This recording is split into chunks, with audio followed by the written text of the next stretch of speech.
What if I told you that next week in EastEnders, a wedding could blow up before it even begins? A familiar face storms back into the square, and one of Warford's most iconic families might be torn apart for good. This isn't your average week.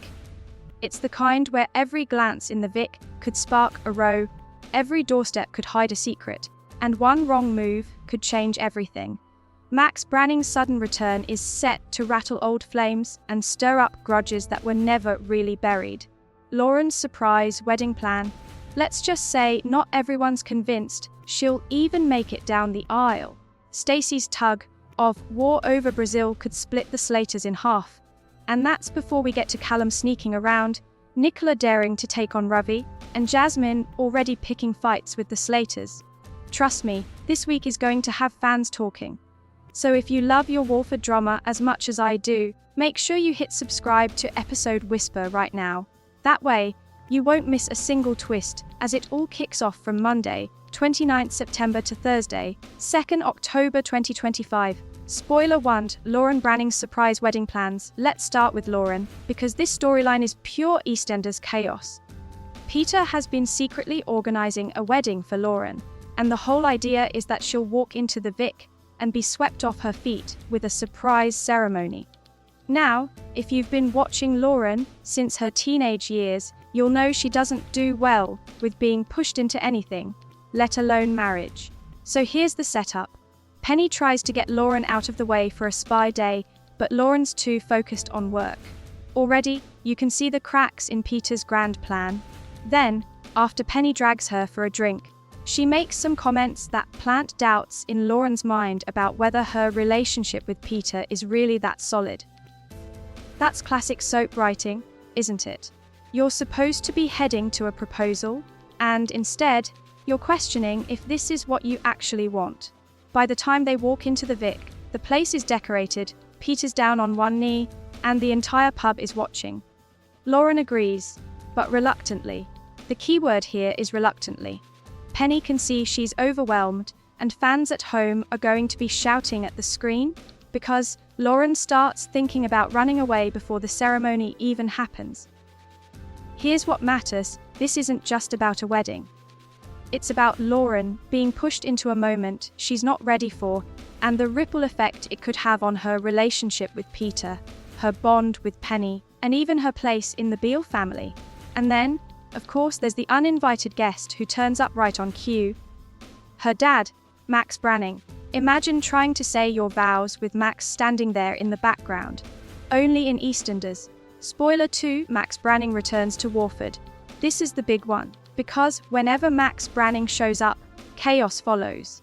Jake Wood slipping back into the role after all these years is bound to shake the square, and it looks like the writers have wasted no time throwing him into multiple clashes.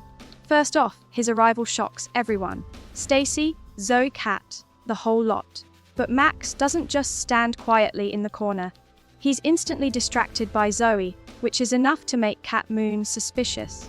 Kat actually warns Zoe off Max, which makes me wonder, is there more to that than meets the eye? Zoe might already know Max, and if she does, that's a can of worms waiting to be opened. Then, in true Max fashion, he zeroes in on Stacey. Fans will remember, Stacey and Max's history isn't just complicated, it's infamous. That affair was one of the most talked about soap storylines of its time. So watching him follow her home now, years later, is going to bring all that history flooding back. Will it be nostalgia, anger, closure? Probably all three in one scene. But Max's return doesn't stop there. Peter worries that Max being back will somehow lure Cindy Beale back onto the scene. He's not wrong. Cindy gets wind of the news and storms over, still blaming Max for Stephen's death. That confrontation alone is worth tuning in for. Cindy versus Max is going to be pure EastEnders gold. On top of that, Max has a blazing row with Lauren herself. Imagine that on your wedding day, you're arguing with your dad, who you probably didn't even want there. She tells him to leave Warford again, but come on, has Max ever listened to anyone telling him to leave? Not a chance. Max's return is going to set off a chain reaction across half the square. He's got old flames, old enemies, and his daughter's trust all on the line. He won't know whether to fight or flee. And either way, he's leaving damage behind. Spoiler 3, Stacey Slater's Brazil dilemma now. Let's shift over to Stacey, because her big decision is tearing her family apart. She's been talking about moving to Brazil, and next week she pushes hard for Lily and Charlie to come with her. But Lily's having none of it. She's dug in, determined to stay in Warford with Charlie. And that's the thing about Lily. She's her mother's daughter. Stubborn, strong-willed, and old before her years. Jean and Zoe both try to convince Stacey to stay, while Eve supports her, whatever she decides. So Stacey flip-flops. At one point, she says she's staying put. Then Lily and Zoe convince her to go after all. You can feel the push and pull here. Stacey wants a fresh start, but she can't bring herself to leave her family behind. And here's where it gets emotional. Stacey's all set to say her goodbyes, but Jean's nowhere to be found. She's stuck on the tube with Priya, panicking. Priya helps calm her down, but it means Jean might not make it in time to see Stacey off. That's heartbreaking, isn't it? After everything Jean and Stacey have survived together, not to be there in that moment feels cruel. This storyline matters because it's about more than geography. Stacey's whole life has been about running and returning. Running when it's too much, coming back when she realizes Warford is in her blood. So the big question is, will she really go this time, or is this just another chapter in the Slater cycle? Fans have seen Stacey leave before, but something about this feels heavier. Maybe because Lily's old enough now to stand up to her mum and say, "You can go, but I'm staying." That's a game changer. Spoiler 4, Kathy Cotton's suspicions about Callum. Let's move to something completely different. Callum and his messy love life. Viewers have been watching this unfold for weeks. Callum's still married to Ben, who's in prison, but he's been sneaking around with Johnny Carter. After Jono's death, Johnny told Callum a lie about his dad leaving him some kind words, and it made Callum cling even tighter to Johnny. Now he's saying he wants them to go public, which is dangerous enough when your husband is Ben Mitchell. Next week, Kathy starts looking suspicious.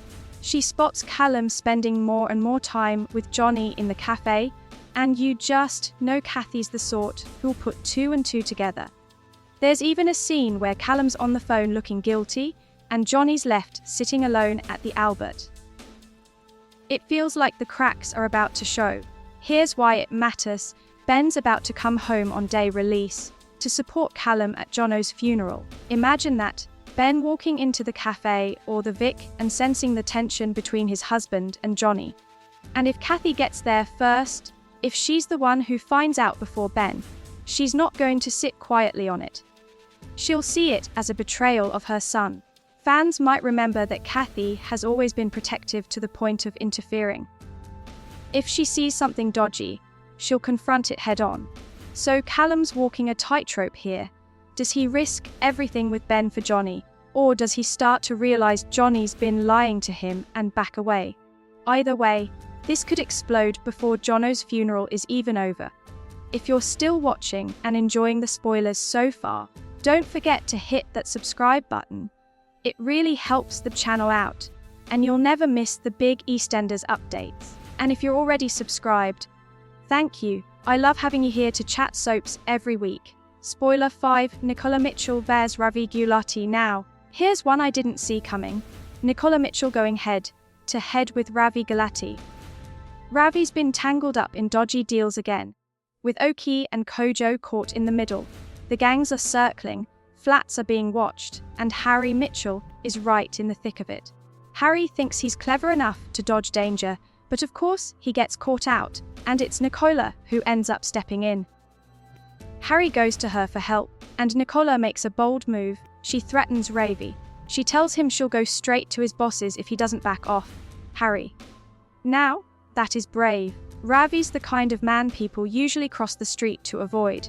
But Nicola's showing that Mitchell's steel. She's not Phil or Grant, but she's proving she's got the same grit when it comes to family. Meanwhile, Ravi's still trying to keep his operation afloat, using Kojo's flat, even while Priya's on his back. And poor Harry. He's so wrapped up in making things right with Gina, he doesn't even see the danger that's still hanging over him. typical Mitchell behavior. Thinking with your heart while trouble brews in the background. This could really shake things up, because if Nicola keeps standing up to Ravi, it might put a bigger target on her back, and if Pryor gets wind of Ravi's true priorities, their fragile relationship could snap in two. For once, Ravi might find he's not the one holding all the power. Spoiler 6, Jasmine clashes with the Slaters finally. Let's talk about Jasmine. She's new, she's fiery, and she's already locking horns with one of Warford's most legendary families, the Slaters. It all starts when Jasmine insists they pay for their drinks up front at the Albert. That might sound small, but anyone who's watched EastEnders for years knows the Slaters never take kindly to being told what to do. They're cheeky, they push boundaries, and they've been at the center of the show for 25 years now. So Jasmine putting her foot down is basically inviting a fight. The Slaters gang up, give her a hard time, and it looks like we're heading into a proper rivalry. And honestly, I love this. The Slaters need someone fresh to butt heads with. They've been around long enough to have fought half the square already, so Jasmine feels like the perfect spark for some classic pub clashes. Fans might notice the timing here, too. It's the Slaters' 25th anniversary on screen. What better way to celebrate than by throwing them into another chaotic feud? It keeps the family front and center, where they belong. Bottom line, Jasmine isn't just a one-scene wonder. She's being lined up as a troublemaker, and if she's brave enough to take on the Slaters, she's going to be fun to watch. So that's your week in Warford. 6 huge storylines, each one ready to send shockwaves through Albert Square. Lauren's caught in a wedding whirlwind she might not even want. Max is back and already leaving destruction in his wake. Stacey's Brazil decision has her family divided. Callum's secret with Johnny could finally come out. Nicola's taking on Ravi to protect Harry. And Jasmine's giving the Slaters a run for their money. It's weeks like this that remind me why EastEnders is still so addictive after all these years. Every character's decision links into the next. Every family's drama spills over into the Vic. And you just never know who's going to be standing tall by Thursday night. Now, I'd love to know what you think. Should Lauren really marry Peter, or is she making a mistake? Will Max actually stay this time, or will Warford chew him up again? And what about Stacey? Do you want to see her start fresh in Brazil, or stay right where she is? Drop your thoughts in the comments below, and let's chat about it. If you enjoyed hanging out for these spoilers, give the video a like. It really does make a difference. And if you haven't subscribed yet, now's the perfect time. That way, you'll never miss a single update when Warford kicks off again. Thanks for watching, and I'll see you next week for more drama from Albert Square.